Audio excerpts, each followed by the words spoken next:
বল্টু বলতো একটা ছাতার নিচে 10 জন দাঁড়িয়ে আছে, কতজন ভিজবে? স্যার কেউই ভিজবে না।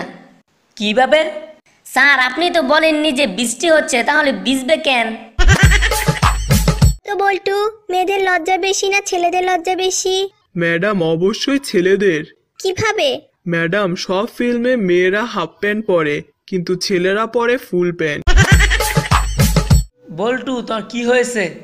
স্যার আমার বাম গালে ব্যথা হচ্ছে। আচ্ছা এদিকে আয়, হাত বুলিয়ে দিচ্ছি, সেরে যাবে। স্যার আমার পাইলসেরও সমস্যা আছে, সেটাও কি সারবে? মনে করো একটা আম গাছে 16টা কলা আছে, সেখান থেকে 13টা জাম্বুরা পেরে নেওয়া হলো, গাছে কয়টা লেবু বাকি থাকবে বলো তো দেখি? স্যার 9টা হাতি। বাহ, তুমি কিভাবে জানলে? কারণ স্যার আমি সকালে ছাগলের ডিম দিয়ে ভাত খাইছি।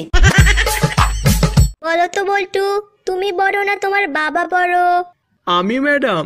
তুমি কিভাবে? ম্যাডাম আমি এখন আর আমার মায়ের সাথে ঘুমাই না, কিন্তু বাবা এখনো মায়ের সাথে ঘুমায়।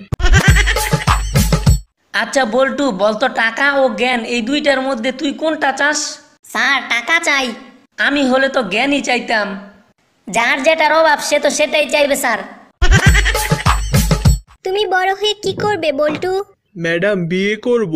না, আমি বোঝাতে চাচ্ছি বড় হয়ে তুমি কি হবে? ম্যাডাম জামাই হব। আরে আমি বলতে চাইছি তুমি বড় হয়ে কি পেতে চাও?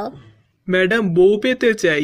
গাধা, তুমি বড় হয়ে মা বাবার জন্য কি করবে? ম্যাডাম বউ নিয়ে আসবো। গর্ধব একটা, তোমার মা বাবা তোমার কাছে কি চায়? ম্যাডাম নাতি নাতনি চায়। হে খোদা, তোমার জীবনের লক্ষ্য কি? ম্যাডাম বিয়ে করা। বল্টু তুমি ইতিহাসে কাকে বেশি ঘৃণা করো? স্যার ঈশ্বরচন্দ্র বিদ্যাসাগরকে। কেন? উনি তো একজন মহান ব্যক্তি ছিলেন। চাইছিলেন উনি যদি বাল্য বিবাহ না বন্ধ করতেন তবে এতদিন আমি বউ নিয়ে সুখের সংসার করতাম। বলো তো, আম উপরের দিকে না পড়ে নিচের দিকে পড়ে কেন? ম্যাডাম উপরে খাওয়ার মানুষ নেই তো তাই। এই শিখেছিস? আচ্ছা বল, লোহার তৈরি জাহাজ পানিতে ভাসে, কিন্তু লোহার টুকরো পানিতে ভাসে না কেন? লোহার তৈরি জাহাজ ভেসে থাকে কারণ এর চালক আছে, কিন্তু ম্যাডাম লোহার টুকরোর কোনো চালক নেই, তাই এটি ডুবে যায়। বল্টু পড়া শিখছ? জি স্যার শিখছি। আচ্ছা টুইঙ্কেল টুইঙ্কেল কবিতাটা বলতো। টুইঙ্কেল টুইঙ্কেল লিটল স্টার, আমার টাকা মেরে দিছে headmaster. Up above the world so high, আমার টাকা মেরে তুই পালাবি কোথায়? আচ্ছা ডার্টি ওয়ার্ড দিয়ে একটি বাক্য রচনা করো তো। ঘুম থেকে উঠতে দেরি হওয়াতে সবসময় স্কুলে আসার পথে আমাকে দৌড়াতে হয়েছিল। একই বাক্যটিতে তো ডার্টি ওয়ার্ড একটিও নেই। মানে ম্যাডাম দৌড়ানোর সময় অনেকগুলো পা দিয়েছিল। কিরে বল্টু, তুই নাকি এখন মদ খাওয়া শুরু করেছিস? জি স্যার কথা সত্যি। তুই তো জানিস এটা ভীষণ ক্ষতিকর। জি স্যার জানি। তাইলে খাচ্ছিস কিসের জন্য? স্যার প্রেম করে সেকা খাইছি। ও আচ্ছা, তাইলে বল দেখি প্রেম আর মদের মধ্যে সম্পর্ক কি? স্যার মদ খাওয়া বেশি হলে ছেলেরা বমি করে, আর প্রেম বেশি হয়ে গেলে মেয়েরা বমি করে। খোকা, তোমার বাবা কি করেন? আমার বাবা মা যা বলেন তাই করেন ম্যাডাম। আর একটা কথা বলমু? কি বলবে বলো। আমার খুব লজ্জা লাগছে। লজ্জার কি আছে বলো। আস্তে বলমু না জোরে বলমু? আরে বেটা যা বলবি জোরে বল, সবাই শুনুক। স্যার আপনার প্যান্টের চেন আচ্ছা বল্টু বলতো, আমরা কেন আগে বিদ্যুৎ চমকানো দেখি আর পরে মেঘের গর্জন শুনি? স্যার কারণ আমাদের চোখের অবস্থান কানের আগে। বলতো, আমরা কিভাবে আমাদের স্কুল পরিষ্কার পরিচ্ছন্ন রাখতে পারি? ম্যাডাম আমরা ক্লাস না করে বাসায় বসে থাকলে। আর আপনি তো অনেকক্ষণ প্রশ্ন করলেন, এখন আমার একটা প্রশ্নের উত্তর দিবেন? হ্যাঁ বল, তোর কি প্রশ্ন?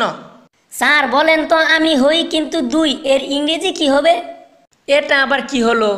বলেন না স্যার। I am বাট্টু। বল্টু তুই কিছু প্রশ্নের উত্তর দে। কি প্রশ্ন? তোমার স্যারের নাম কি? জানি না স্যার। তোমার আব্বু কখন বাড়ি থেকে বের হয়? জানি না স্যার। তোমার আব্বু কত স্পিডে গাড়ি চালায়? জানি না স্যার। মুরগি কি পারে? জানি না স্যার। কাল তোমার আব্বুর কাছ থেকে সব জেনে আসবে। বল্টু তুমি শুধু উত্তর বলো। আবুল স্যার প্রতিদিন সকালে ফুল স্পিডে ডিম পারে। বল্টু বলতো দেখি, সম্রাট শাহজাহান কোথায় মারা গিয়েছেন? স্যার ইতিহাস বইয়ের 70 পৃষ্ঠায়। বলো তো কৃপণ কাকে বলে? ম্যাডাম, যাকে 100 মেসেজ দিলেও রিপ্লাই করে না তাকে কৃপণ বলে। খুব ভালো, একটা উদাহরণ দাও তো। যেমন আপনার মেয়ে ম্যাডাম। কিরে কি খাস? Sir ice cream. আইসক্রিম খাওয়া ভালো নয়, আইসক্রিমে কেমিক্যাল থাকে। এখন পর ঘুষ খাওয়া ভালো নয়।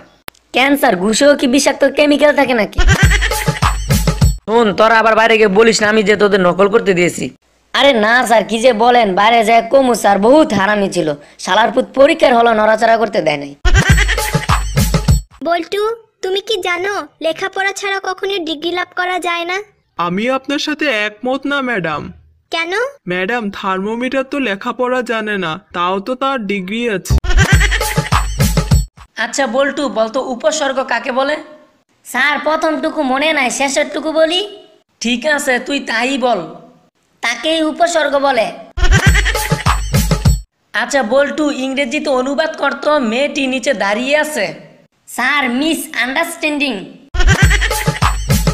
আমাদের এই ক্লাসে বল্টুই সবচেয়ে ভালো ছাত্র। ভালো তো হবই, আমিও পারতাম টিফিনে সব টাকা জমায় আবেগ কিনতে, কিন্তু পারি না কারণ আমার ক্ষুধা লেগে যায়। আচ্ছা বল্টু, বলতো ফুটবল ছেলে না মেয়ে? স্যার ফুটবল মেয়ে। কি বলিস, কিভাবে? কারণ স্যার একটা বলের পিছনে 22 জন দৌড়ায় তাই। এবার বলতো ছেলেটি গাছ থেকে পড়ে গিয়ে পা ভেঙেছে, এখানে গাছটি কোন পদ হবে? ক্যান্সার বিপদ। আচ্ছা বল্টু, বলতো একজন মানুষ কি করে 8 দিন না ঘুমিয়ে থাকতে পারবে? কোনো সমস্যা নেই স্যার, সে রাতে ঘুমাবে। আচ্ছা বল্টু, বলতো মহামানবদের জন্য স্কুলের পড়ালেখা সহজ ছিল কেন? স্যার কারণ তাদের পড়ার মাঝে কোনো ইতিহাস ছিল না। চাকরি যে করে সেই চাকর, তবু আমরা চাকরি বলি কেন? স্যার নিজেকে সান্ত্বনা দেওয়ার জন্য। কিরে বল্টু, তুই কি রুশ ভাষা বুঝিস? বাংলা করে দিলে বুঝি স্যার। আচ্ছা তোমরা কিভাবে পড়ো? স্যার আমি ঘুমিয়ে পড়ি। ঘুমিয়ে পড়স মানে কি বলছো সেসব? স্যার অনেক ভেবে চিনতে দেখলাম প্রেমে পড়ার চেয়ে ঘুমিয়ে পড়া শরীরের জন্য অনেক উপকার, এতে শরীর ও মন উভয়ই ভালো থাকে। আচ্ছা এবার বলতো কোন জিনিসটি দেখতে একটি অর্ধেক আপেলের মতো? স্যার আপেলের বাকি অর্ধেকটি। কেলিনু শৈবালে বলি কমল কানন, এই লাইনটির অর্থ কি? দোষটা কমল আর কাননের ছিল, কিন্তু আমি ভুল করে শৈবালকে কেলিয়ে দিয়েছি। আচ্ছা বল্টু, সমাস কর শুভেচ্ছা। সুবার পেটে আমার বাচ্চা, স্বীকারোক্তি সমাস। হ্যালো বন্ধুরা, আমাদের ভিডিওটি যদি তোমাদের ভালো লেগে থাকে অবশ্যই লাইক, কমেন্ট এবং শেয়ার করো। আর হ্যাঁ, তোমরা তো জানো আমি বল্টু। আমার নতুন নতুন জোকস ভিডিও পেতে আমাদের চ্যানেলটি সাবস্ক্রাইব করো আর পাশে থাকা বেল আইকনটি চেপে দাও। ধন্যবাদ।